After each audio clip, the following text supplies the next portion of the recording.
Hey everyone, Cherie here. So today we've got Direct Joy. It's 12 o'clock, it's Tuesday, and it's time for a little bit more of answering your questions about mental health and emotional well-being. Happy Easter to everyone who celebrates it, and happy holidays to everybody. I hope you enjoyed your weekend, and if you're back to work, hello to everybody in their offices and their lunch breaks.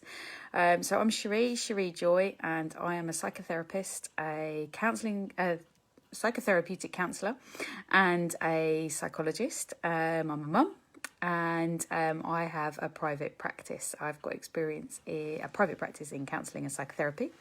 And I have experience in the NHS, in charity work, in all kinds of psychology and psychotherapy. And this is a opportunity for us to open up the discussion about mental health and about emotional well-being, and just to say hi and get out there more information about mental health, because it's so important. It is just so important to understand, have the questions out there, and know where to go and how to access. And I really wanted to have the opportunity to share some of what I know and some of my experience and some of what I think is helpful, and to answer your questions really about mental health and emotional well-being. So I would add the comments in, and share if you feel that's appropriate. This is also put up on IGTV and YouTube, and the replays are shared. So just join me if you can, and ask the questions that might feel uncomfortable. It's anonymous. If you do ask the questions, you can email me or text me, or get hold of me anyway.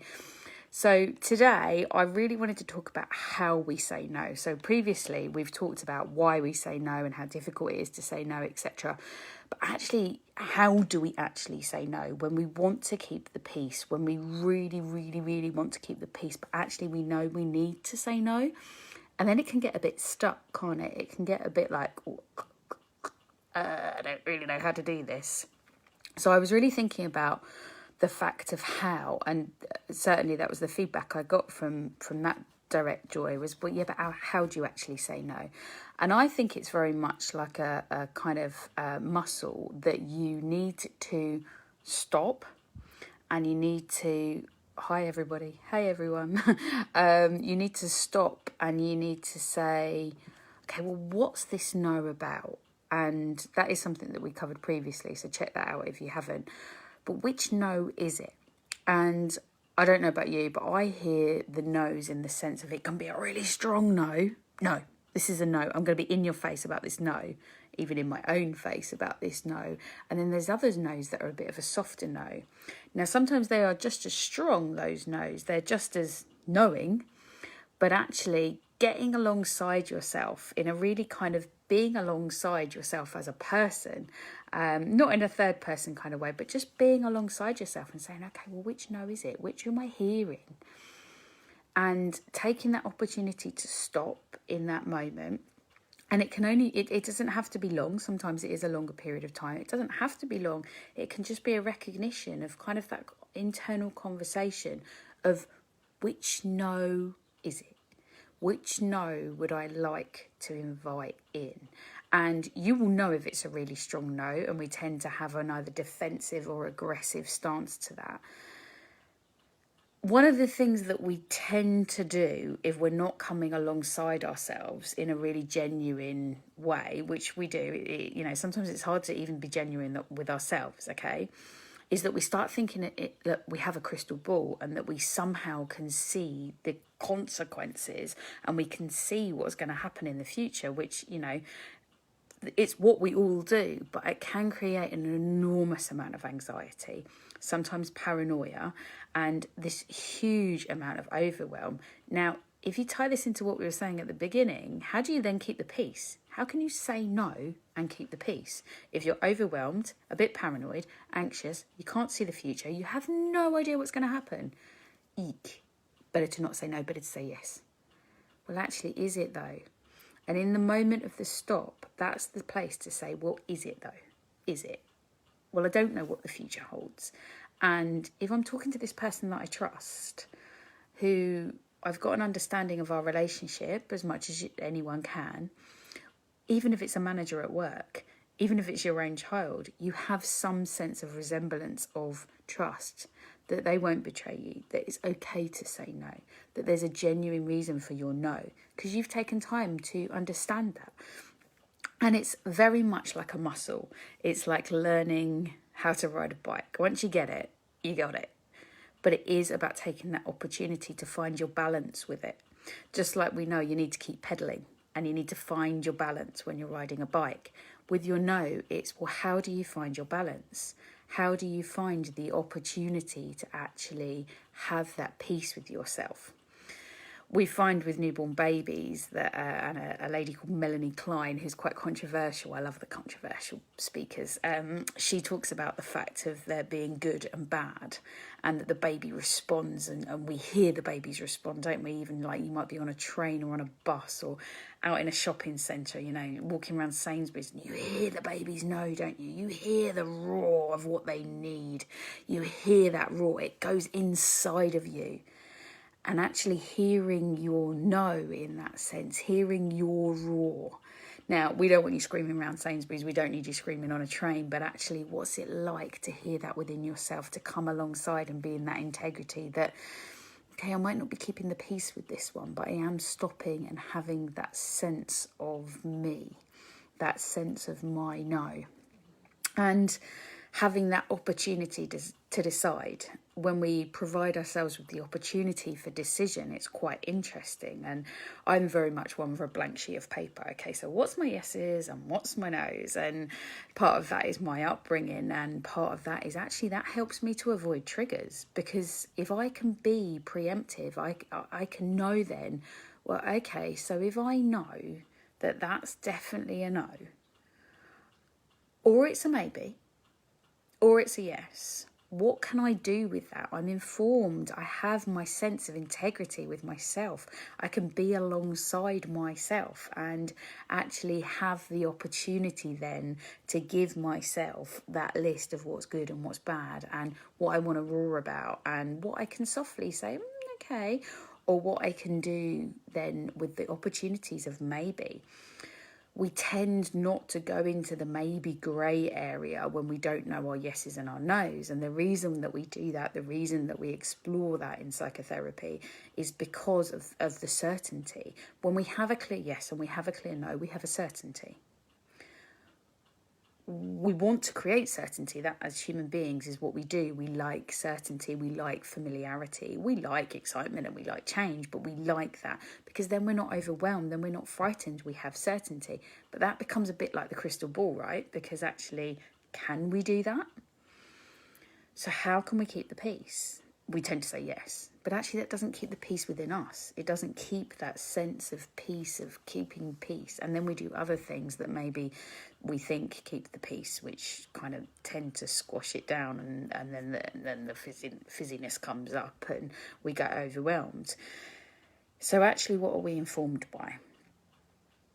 Sometimes this brings up triggers, and this is the opportunity to then talk them through with loved ones, in your own diary, in your journal, in your therapy, in your safe spaces, in your place with yourself, in whatever opportunity you offer to yourself to have as safe places to work through those triggers. But the more that we recognise those triggers, they are triggers within us, and they are triggers of where our no is not being heard, mainly by us. And that's what then creates the unsettled and the lack of peace. And I think it's great to explore and, dare I say, play with the idea of saying no. What's it like to say no when it feels safe to say no? No, I don't like that picture there. I've decided I don't like that picture there. Even if you say it to yourself, even if you don't move it, what's it like to take that opportunity to say, no. And it can be about small things, because the bigger things tend to trigger us. So to try it with the small things. No, I'm going to try brown sauce rather than ketchup. Now, these are little things, but the more that we focus on the little things of where we can say no and yes, the more then we can open up our worlds to what we want to say no and yes to, and the opportunities, and things become actually less scary. They become less frightening. We have the opportunity to say, well, what would it be like to do that job?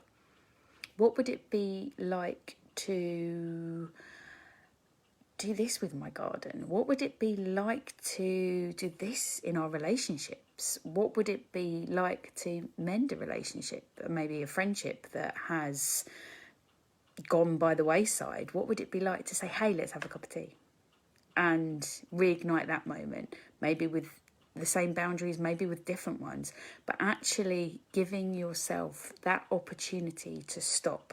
I just want to say hi to all the people that are watching, because it's really, really lovely to see you, and it's really lovely to see some faces of people that I used to work with. So hello, welcome to Tuesday Lunchtime, and thank you so much for joining me. I would love to hear your questions. That would be awesome. So please, anyone, if you've got a question you want to know about mental health or well-being, please let me know, publicly or anonymously through DMing or whatever. I want to hear from you. That's my yes. So this for me was very much a yes. I want to offer free advice. I want to, and that's not me telling you what to do. I mean about mental health, offerings that people want to hear about, because we get a lot of stuff of, kind of be happy, and we hear a lot of stats, and I want to know, what do people want to know about mental health? What do people want to know about emotional well-being? Because we have a wealth of guys and gals that have written up, academics. We have a wealth of clinical professional people that do their thing, and they go about that, and they gather that information, and there's so much that we can then translate into today as what's helpful for everyone on the street, and everybody who's suffering, and everybody who's in difficulties. And that's all of us, because we all struggle, we all have a mental health, and that's where I'm passionate, is making sure that this stuff is heard for everybody. So that's about how to say yes and no,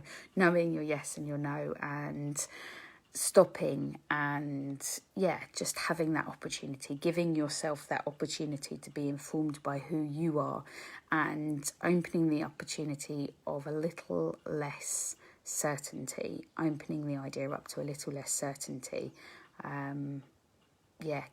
Saying no gives you that opportunity, which is fantastic. So, unless anybody's got any questions about how to say no, I'd love to hear your feedback on practicing saying no, if that's something that you choose to do. We'll move on to the second question, which is actually quite an interesting one. It's about what's the difference between counselling, psychotherapy and life coaching. So these are three areas that are all extremely helpful depending on where you're at. It's not necessarily dependent on your financial budget either, although there are budgets to suit throughout, as there is with anything, okay?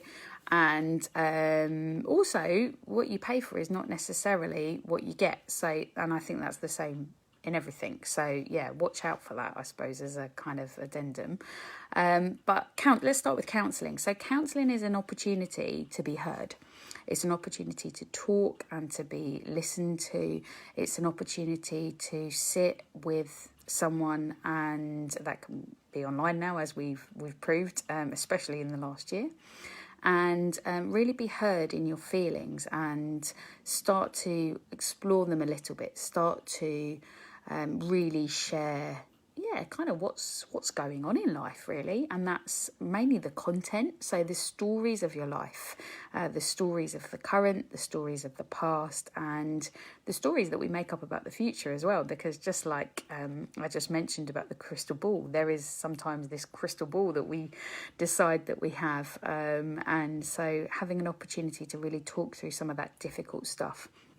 It can be, there's lots of different types of counselling and counsellors, and there's some that are more interactive. There's some that where the counsellor doesn't say very much at all. That's not me. And there is some that's art counselling, that's more kind of therapy. So that kind of brings us into what is psychotherapy. And psychotherapy kind of goes under the bonnet a bit more, basically. and it helps you get an understanding of the dynamics and the interplays at play, more of the processes that help you to understand who you are, where you're going, what you're doing, who you're doing it with, and tends to look at different relationships between areas of your lives as well. So it kind of goes under the bonnet. It tends to be longer. It tends to be more interactive with the person that you're working with the therapist. Again, there are so many different types. There is art therapy, movement therapy, psychodynamic therapy, psychoanalytical therapy. There is you do get some cognitive psychotherapists. Yeah, there is, there are faith-based. There's eco psychotherapy. Watch more for that, because I'm doing some training on that at the moment, and I'm so excited about combining the earth and how the earth works with how we work and interact as humans. So definitely look out for more of that coming very soon. And really gets under the bonnet, really, of who we are as people.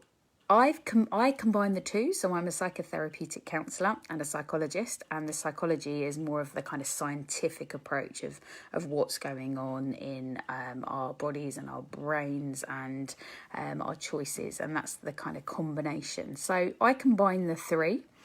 And then there is also lifestyle coaching. So lifestyle coaching is very much about picking one area of your life. So I do have some opportunities for lifestyle coaching around elegantly exiting from your divorce. And also if you want a kind of reboot, there's some lifestyle coaching that I do offer. It's not my main line because my main line is psychotherapy, because that's what I love to do. But you can immerse yourself. If you're looking for something specific, it's really important to get informed, and that's why I wanted to really answer this question, because it has come up a number of times actually, is what is the difference? And it's a kind of, I suppose, it's a bit like any profession. There's always the kind of language and there's always the talking, and it's important for you to find out if you are thinking or you are helping out a friend or a family member. It's helpful to think, well, which package is good for me? What would work for me? It's very much about being in integrity with yourself. It's like, what choice works for you? It's a bit like what coffee we drink or what chocolate we eat. What preference do you have? Do you want someone who's going to soak up like a sponge your stuff and listen and immerse themselves in your world? Do you want someone who's going to understand your unconscious language and the relationships and why you keep playing out those patterns that you keep playing out, and to spot those things? Do you want someone who's going to do some dream analysis? Do you want someone who's going to jump up and around like a loon and do some play therapy with you? Do you want someone who's going to draw and do some art with you? Do you want someone who's going to be outside and getting down in the earth with you and really, tending to the earth and growing things as you grow? Do you want a quicker package that's going to get you to where you want to be and have more tangible outcomes? Tangible outcomes for that specific thing, I mean. They all have tangible outcomes. They all, in the work that I do, get you more joy, because that's literally my name, and literally what I offer. And I think that probably covers it for today. If you want to know more, let me know. If you have any questions, it's lovely to see you all. Facebook, Instagram, YouTube, my website. Check out more if you want to hear from it. Say hi, drop me a message here, drop me a DM, drop me a text message, drop me an email. It's great to hear from you all. It's great to see you all. I hope you're all feeling okay as you can be, excited and nervous about as we move into different areas of lockdown. This was one of my birthday presents that I got from my wonderful family. This is Sapphire, who loves to join me sometimes, and so just say hi to Sapphire. I look forward to seeing you next week. This is a weekly thing, so 12 o'clock Facebook Live, and I'll see you then. Take care, everyone. Thanks for joining me today.